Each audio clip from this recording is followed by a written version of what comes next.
Sí, sí. Bien, como saben, esta jornada es de reflexión, así que ahora vamos a tener un espacio de debate, así que los invito a todos a realizar preguntas, sacarse las dudas de lo que hemos escuchado de Georgina, ¿sí? Bueno, me pueden contar las preguntas, yo las vuelvo a decir en el micrófono, así podemos escuchar todos. Bueno, así que cualquier pregunta, sí.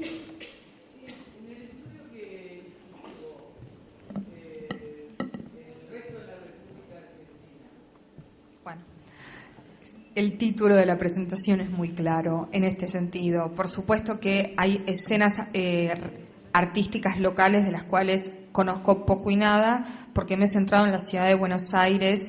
Me parece que a esta altura del partido pretender una historia federal, pero construida desde Buenos Aires, sería insultante. Entonces me limito a hablar de Buenos Aires, que es el territorio que conozco, esperando también que las escenas de historiadores, historiadoras locales activen estas historias que puedan brindar miradas complementarias a la producción de las mujeres artistas en Buenos Aires, y sobre todo que también iluminen los vínculos muy activos, ¿no? Porque no olvidemos que el Salón Nacional realizado en Buenos Aires fue un lugar que atrajo a muchísimas artistas de todo el país.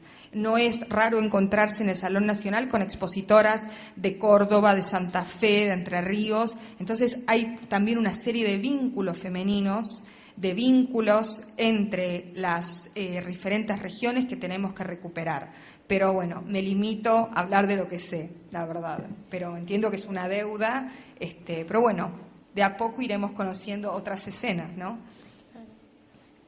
Bien. Bueno, yo te quería preguntar también, yo soy estudiante y veo muchos compañeros míos que están presentes hoy, y ya que estamos con una investigadora, quisiéramos saber qué haces cuando te enfrentás ante una artista desconocida que encontrás y qué caminos tomás para encontrar más información. Bueno, qué buena pregunta, porque verdaderamente trabajar sobre mujeres artistas es un desafío en todo sentido, porque implica movilizar las más diversas fuentes. No hay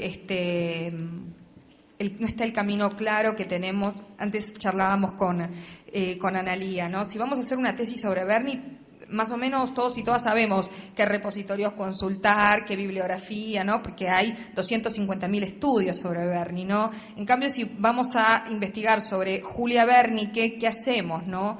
Yo creo que el método de trabajo para trabajar sobre mujeres artistas es el del rompecabezas, ¿sí? Tenemos que ir juntando fragmentos de información, muchas veces dispersos, recurrir siempre a los catálogos como la primera y la más fidedigna forma de representación, porque incluyen referencias muy explícitas hacia cómo las artistas eligieron presentarse, ¿no? Muchas veces nosotros, cuando vemos un catálogo de un salón, encontramos listada la dirección, y eso implica que esa mujer tenía un taller y que recibía las visitas de los potenciales compradores o de las personas que podían encargar una obra, ¿no? Entonces hay que desarrollar con mucha astucia estos métodos de lectura diagonales, ¿sí? Y que no se parecen muchas veces a la investigación histórica tradicional.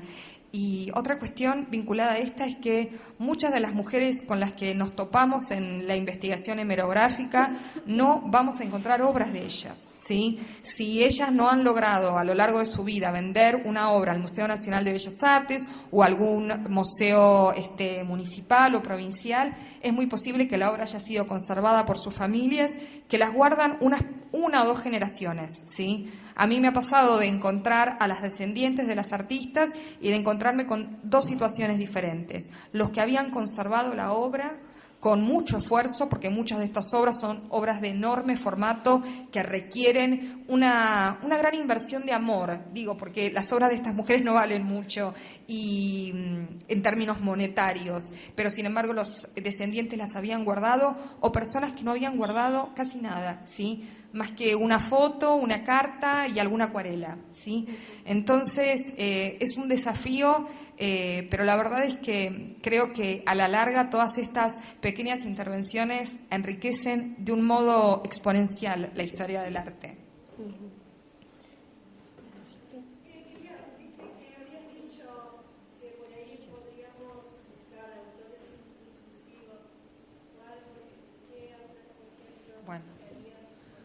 Bueno, a mí digo, si vamos a la cuestión del arte más contemporáneo, tenemos investigadoras que han transitado estos temas, tenemos a Andrea Giunta, tenemos a Teresa Riccardi, tenemos, me parece que ya un corpus importante de mujeres que están trabajando, María Laura Rosa, no me quiero olvidar, ahora con las pocas horas de sueño me voy a olvidar de un montón de gente, pero digamos, me parece que hay bibliografía que está yendo en este camino. Quiero mencionar también a Paula Bertúa, quiero mencionar a Fernando Davis, muchos investigadores que en la última década y media aproximadamente han comenzado a retransitar la historia del arte, tratando de recuperar estas perspectivas y también introduciendo, como dijeron las compañeras al principio, ¿no? El feminismo es interseccional, entonces es un puntapié inicial para recuperar historias que no solo son de las mujeres, sino que son de otros grupos que están subvalorados y que ocupan una posición jerárquica diferencial.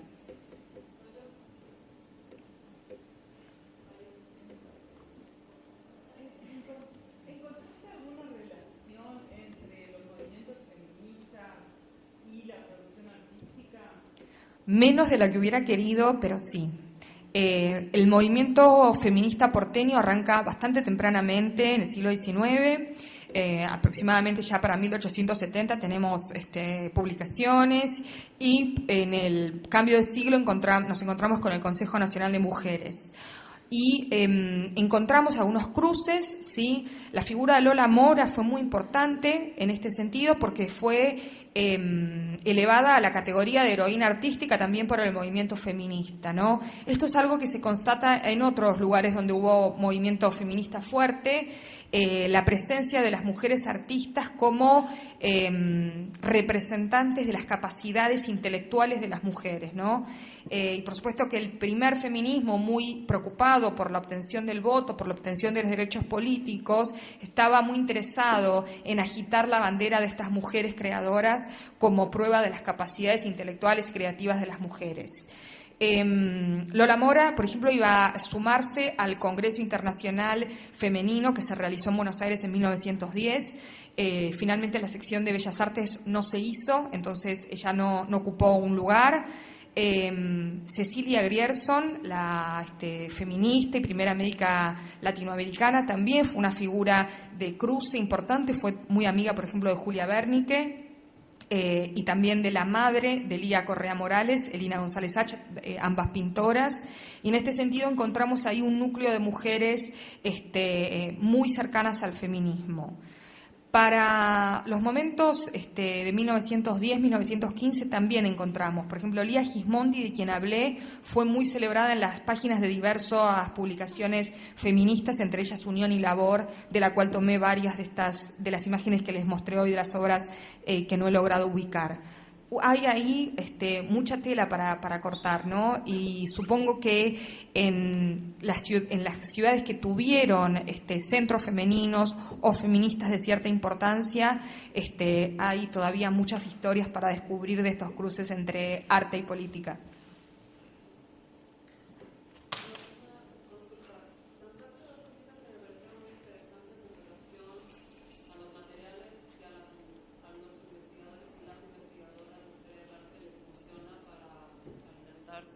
Perdón, mencionaste dos temas, el rol de la prensa en la visibilización de las artistas argentinas, de las artistas en general, y esto en relación a la bibliografía inclusiva.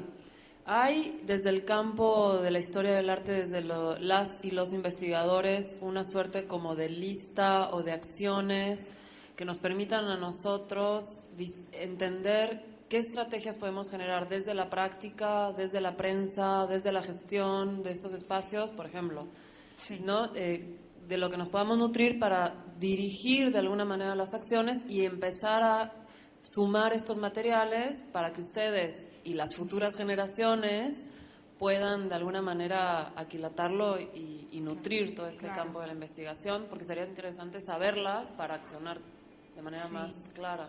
Sí. Bueno, tenemos que tener en cuenta, es excelente la pregunta, que las investigaciones en este sentido en historia del arte en Argentina tienen un desarrollo profundo, pero relativamente reciente. Esa es la verdad, ¿no? Hay estudios muy completos, generalmente focalizados en ciertas escenas artísticas. Por supuesto que Buenos Aires ha tenido en cierta medida una preeminencia en los relatos por cuestiones políticas y disciplinares muy profundas, pero creo que falta mucha interacción entre estos discursos más académicos y los museos. ¿Sí? Siento que a veces ahí hay un corte que para los investigadores y las investigadoras que nos dedicamos a estos temas, es muy raro, por ejemplo, cuando yo doy una clase sobre estos temas y mis estudiantes me preguntan, ¿pero dónde están estas obras? Y yo les tengo que decir, no existen, pero están en el sótano de los museos municipales, nacionales y provinciales, ¿no? Y en este sentido me parece que también es responsabilidad de los investigadores hacer tareas de difusión claras de estas actividades de recuperación y de reescritura de los relatos, ¿no? Me parece es que si digamos, los investigadores también fueran menos crípticos y menos cerrados. Digo, no se trata de, obviamente asumo el tema de los museos, pero sería como, por ejemplo, lanzar una lista de a nosotros nos funciona bibliografía inclusiva, que se anuncien en los periódicos, en los diarios, que se expongan las obras más allá, o que cada tanto salga, o que se hagan visitas a las reservas para revisarlas, o sea, sería también para nosotros una guía, digamos. Por supuesto. Pero también desde la práctica, no solo desde la gestión, desde la práctica artística. Yo como artista voy a ocuparme de publicar mis fotos, pedir que salga una nota, van a hacer una exposición, que exista algo publicado, virtual o impreso, o sea, una serie de estrategias que van armando un camino compartido para que la academia también después tenga material, ¿no? Porque me parece que lo que no sucedió fue justamente eso, sí en el campo de los artistas varones, más no en el campo... Por supuesto que sí, es sin duda... Algo así como muy práctico, 1, como 2, 3, 4, 5, 6. Me parece que estás tirando una punta ideal para pensar un montón de cuestiones. Pienso que en algún sentido las editatones de Wikipedia han funcionado como lugares donde se ha juntado la gestión y la academia y se ha logrado verdaderamente visibilizar. Es muy fuerte que una mujer artista tenga entrada en Wikipedia. Eso realmente para una generación, que no es la mía, sino la generación de personas más jóvenes, sin duda las posiciona en otro lugar. Y me parece que tenemos que activar todos juntos y juntas para crear estos espacios de diálogo. Y absolutamente, la academia se ha mantenido en un discurso críptico y muy alejada de la enorme riqueza archivística de los museos. La verdad es que el material que podemos hallar en un museo y las posibilidades de reconstrucción que nos brinda esos documentos no equiparan para mí ninguna fuente, ¿sí? Un legajo de un artista nos permite verdaderamente retrasar su trayectoria, retrasar su posicionamiento en el campo artístico. Entonces, me parece que ese es el lugar donde tenemos que ir y trabajar juntas. Quería preguntarte si si te encontraste con alguna investigación donde haya artistas que no pasaron por el museo, que no fueron validadas por esa institución, y cómo hiciste, digamos, y cómo fueron tus criterios para ver si era artista o qué. Bueno, qué pregunta esa pregunta en torno a al criterio de inclusión de una artista en una historia de la actividad artística femenina.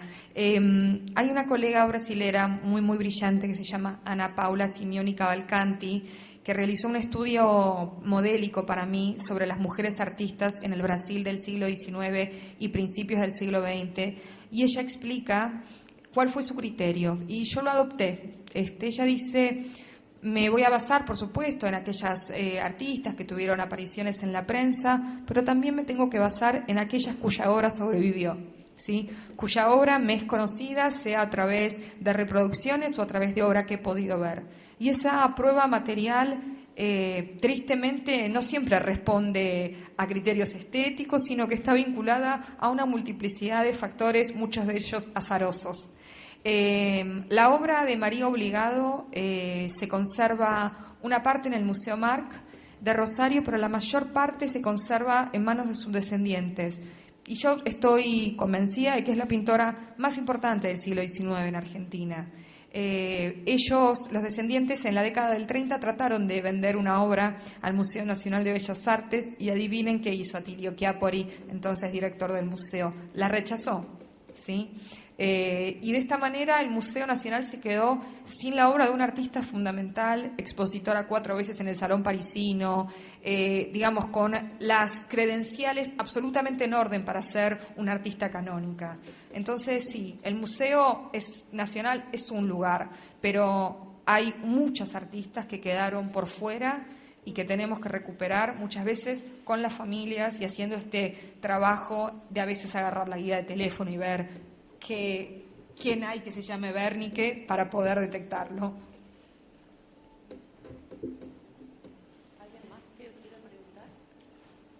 ¿Alguien más quiere preguntar? Yo quiero preguntar, ¿se te ha ocurrido en algún momento trabajar con un artista o con un curador para poder hacer alguna exhibición, digamos, de alguna idea que tengas en relación a tus investigaciones?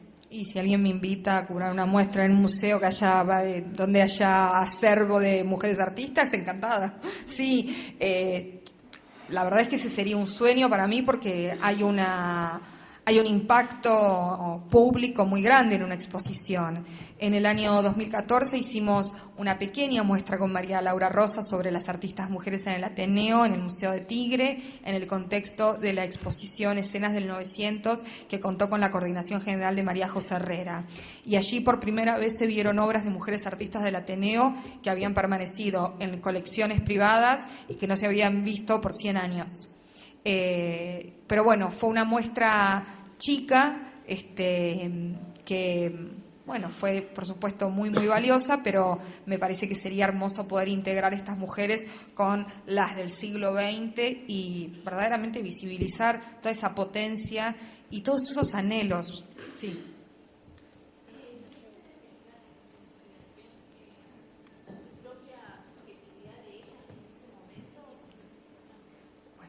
Si pudiste detectar en tu investigación la subjetividad propia de ellas, las protagonistas, en ese marco de tiempo, porque hoy nosotros las denominamos artistas, pero no sé si ellas se concebían como tal.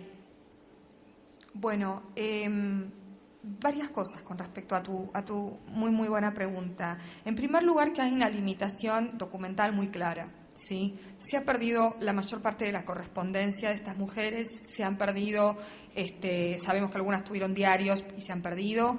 De la única que tenemos testimonios en primera persona muy claros para este periodo es de la artista francesa radicada en Argentina desde 1908, Andrea Moch. De ella sí tenemos gran material porque publicó a lo largo de su vida 3 autobiografías. Y ella es verdaderamente la única que nos ha dejado un caudal de pensamientos y de reflexiones muy vinculada al feminismo, Andrea Moch. Es de la única que yo pude encontrar hasta ahora verdaderamente esta subjetividad que vos decís. Para el resto me tengo que basar en lo que fue su actividad pública, ¿sí? Expusieron en cuántos ámbitos, vendieron obra, aplicar estos criterios, que de todas maneras no son del todo adecuados para evaluar a las mujeres artistas, porque muchas de estas mujeres no vendían obra porque no tenían la necesidad económica, porque pertenecían a familias muy adineradas. María Obligado es hermana de Rafael Obligado, por ejemplo, ¿no? Para que nos situemos en estas clases sociales. Entonces, no es exactamente equiparable la situación modélica del varón artista necesariamente. Pero esa cuestión de la subjetividad es una cuestión que se ha ido escapando de mis manos porque, bueno, como te dije, hay muy pocos testimonios. Pero bueno.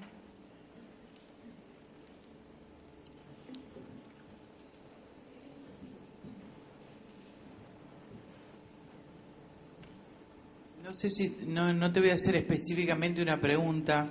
Te voy a pedir un consejo, que también es horrible esa palabra. Nosotros tenemos la obra en Paraná de 2 mujeres que dieron muchísimo en esta ciudad, como fueron Celia Schneider y Gloria Montoya. Y de qué manera nosotros en alguna medida podemos colaborar para que eso circule, esa obra circule, porque bueno, por ahí las familias o se cansan, o no hay resto de familia que sostenga esto que vos dijiste, y bueno, yo siento que hay una obra que está en el cajón del olvido, y bueno, entonces por eso te digo esta palabra consejo, a ver si hay otra sustituta.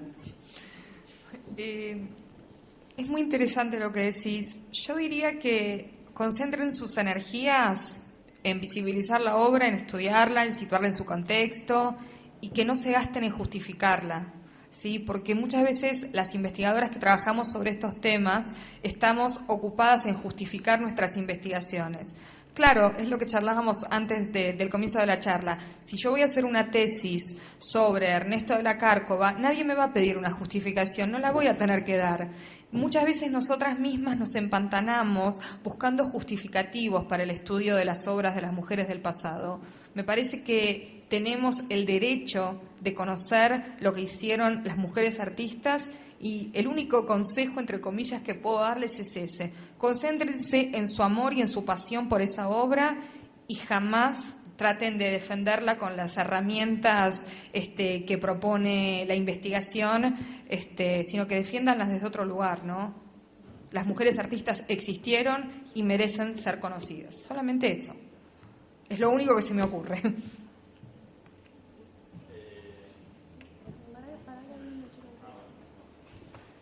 Hola, buenos días. Acá. Ay, no. Ay, sí.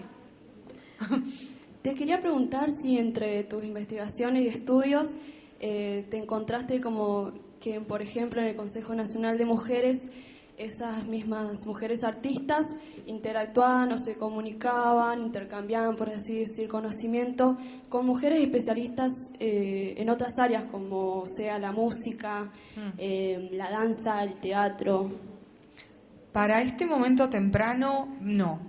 Para este momento temprano no, porque de hecho hay un desarrollo bastante relativo de la actividad femenina en áreas como las que mencionás.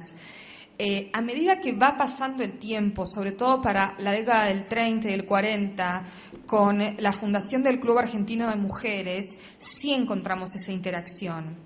El Club Argentino de Mujeres fue un centro de sociabilidad muy importante que se crea en 1920 y que incluye no solo el cultivo de las bellas artes a través sobre todo del salón femenino, sino una multiplicidad de actividades vinculadas con la escritura, con la poesía, con la música. Es ahí donde yo veo esa interacción de modo más claro, no tanto para los momentos estos momentos más tempranos entre 1890 y 1920. Muchas gracias. No, por favor. Gracias por la pregunta.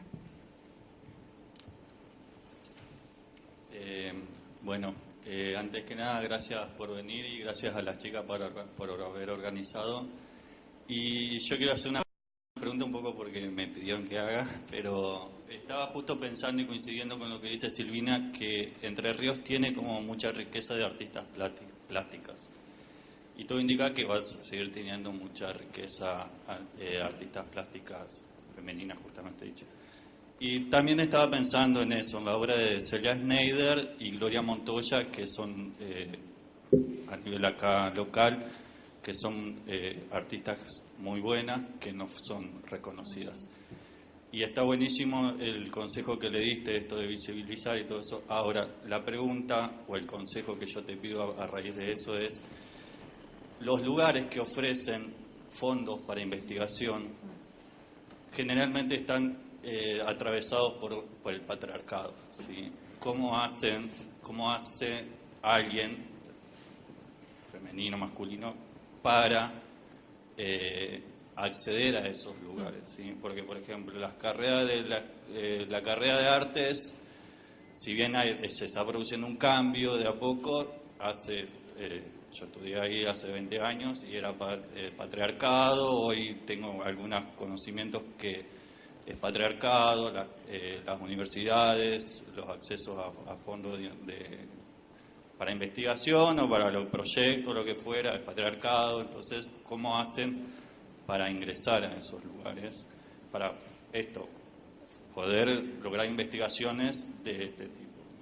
Muchas gracias por la pregunta. Es una pregunta muy válida. Tal vez me faltó decir al principio que toda esta investigación que concluyó en el libro fue financiada por el CONICET. ¿Sí? En estos momentos me parece que es algo digno de señalar.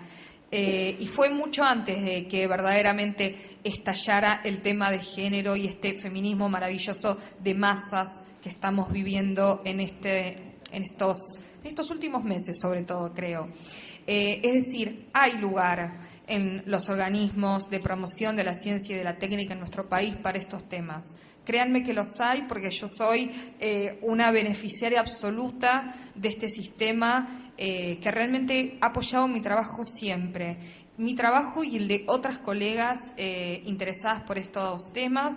Muchas de ellas son actualmente investigadoras de carrera de CONICET, como yo. Es decir, no bajen los brazos, existe esta posibilidad y también hay que saber beneficiarse, ¿no?, de este momento de efervescencia que estamos viviendo para presentar nuestros temas, nuestras pasiones, nuestras pesquisas como parte de esto, ¿no?, como emergentes de esta situación de movilización colectiva y de lucha que estamos atravesando. Creo que esa es una interesante estrategia. Pero no pierdan las esperanzas, se puede, creo que se puede. Bien, ¿realizamos las últimas preguntas de este debate? Yo quería saber si vos habías hecho alguna relación de por qué a estas mujeres se las catalogaba de aficionadas. ¿Tendrá que ver esto con su papel primordial en la maternidad y por eso eran, o porque eran de familias pudientes y no necesitan, Sí, de hecho, qué pregunta interesantísima. Muchas de estas, la mayor parte de las artistas del Ateneo que alcanzaron cierto desarrollo no fueron madres. María Obligado estuvo casada, pero no tuvo hijos. Julia Bernique no se casó ni tuvo hijos. Hortensia Verdier no se casó ni tuvo hijos. Es decir, muchas de estas mujeres optaron por opciones de vida absolutamente originales, hasta diría inéditas, sobre todo en el medio social en el que ellas vivían. Pero la categoría de aficionada sin duda responde a esta última cuestión que vos señalás con mucha agudeza. La pertenencia de estas mujeres a un medio económico muy favorecido que las excluía del mito de la bohemia también, ¿no?, de todos estos círculos informales de sociabilidad y de toda esta vida de artista que conformaba un impedimento muy claro para que ellas ingresaran con la etiqueta de artistas en serio, digamos. La cuestión de la clase social no solo se vincula a que no hayan participado o no hayan querido muchas de ellas participar activamente en el mercado, sino que las excluía por su condición de mujeres burguesas de todos estos ámbitos de sociabilidad, sobre todo informal, de los artistas. Sí, muy buena pregunta. Bien, ¿hay alguna última pregunta? ¿Una más? Bien, bueno, ¿allá? Yo quiero decir algo a manera de anécdota. Mi abuela Sara Cohen nació en 1872 y pintaba óleos. Cuando descubrimos con mi hermana la casa de mi abuela estaba llena de pinturas enormes, y encontramos el documento, y en el documento, cuando tiene que decir trabajo, dice en sus labores. Ella durante muchos años después, cuando mi abuelo tuvo que ocupar una parte de la casa, le sacaron el atelier porque él era comerciante y necesitaba una parte de la casa, entonces se dedicó al tejido y al bordado. Pero encontrar ese documento cuando decía en sus labores, me cerró un poquito todo esto que estabas diciendo. Ay, muchas gracias por compartirla, porque verdaderamente atraviesa todo lo que estuvimos diciendo, ¿no? La posesión del espacio propio, la dificultad de conciliar una vida profesional y una carrera artística, y el involucramiento en estas tareas que la historia del arte ha denostado, pero que creo que tienen un valor enorme, como son el bordado y todo este cúmulo de actividades que la historia del arte desjerarquizó, como artes menores, artesanías, etcétera. Hermoso. Muchas gracias por compartirlo.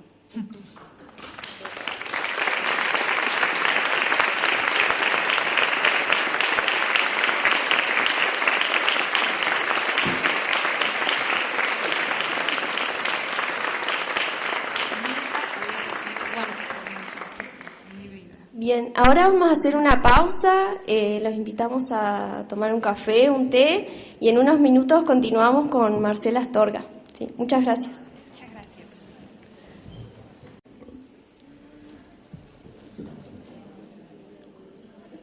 Esta segunda parte vamos a hacer una presentación del artista Marcela Astorga, que nos acompaña, pero lo que vamos a hacer una dinámica diferente, así... Nada, los invitamos a que si quieren interrumpir con una pregunta, que establezcamos un diálogo como más fluido. No va a ser expositivo como fue el anterior, así que habilitamos las preguntas cuando ustedes lo deseen.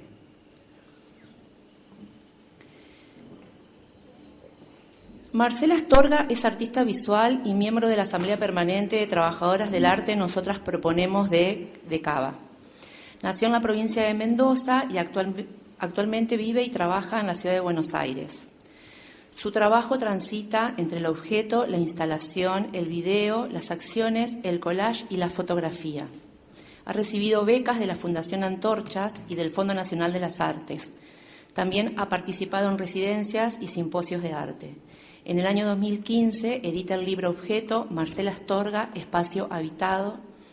Sus obras forman parte de las colecciones del Museo de Arte Moderno de Buenos Aires, el Museo de Arte Contemporáneo de Rosario, UADE, Universidad Argentina de la Empresa, la Fundación Colección Jumex de México, CIFO, Cisneros Fontanals Foundation de Miami, de Zabludovics Collection de Londres y de otras colecciones particulares de Argentina, Estados Unidos, México, Venezuela, Costa Rica, Italia y Holanda. Bueno, Marcela, somos todos oídos.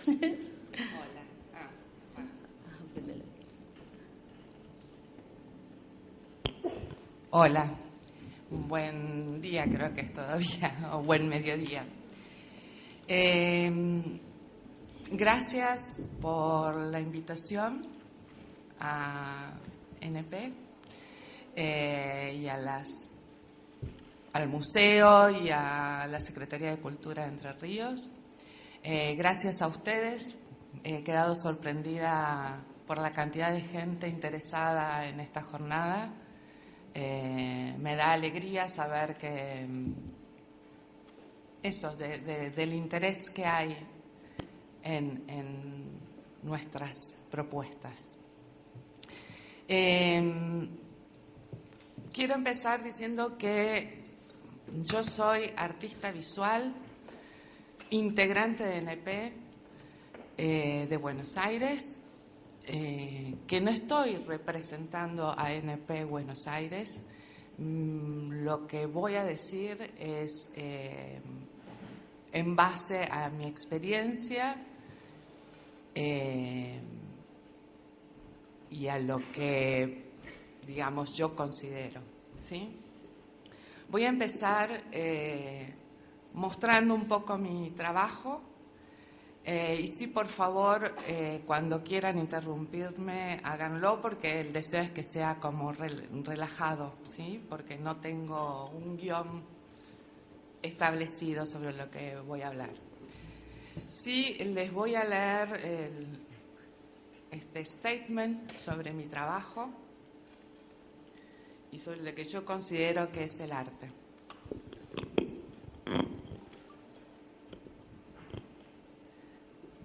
El arte para mí es una manera de conocimiento.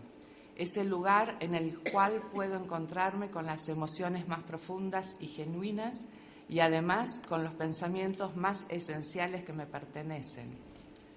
Pienso que el cruce que se establece entre individualidades plurales, como creo que es el ser contemporáneo, le da otro norte al propio conocimiento.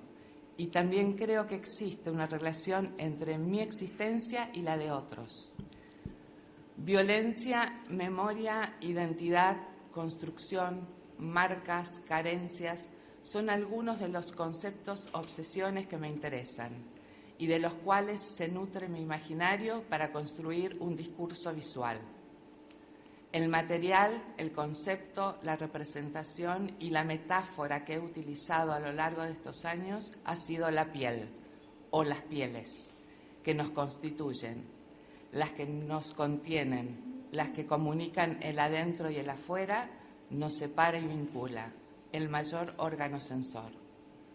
Me interesa que la imagen sea la única protagonista, que contenga la fuerza necesaria para despertarnos, las imágenes que prescinden de las palabras.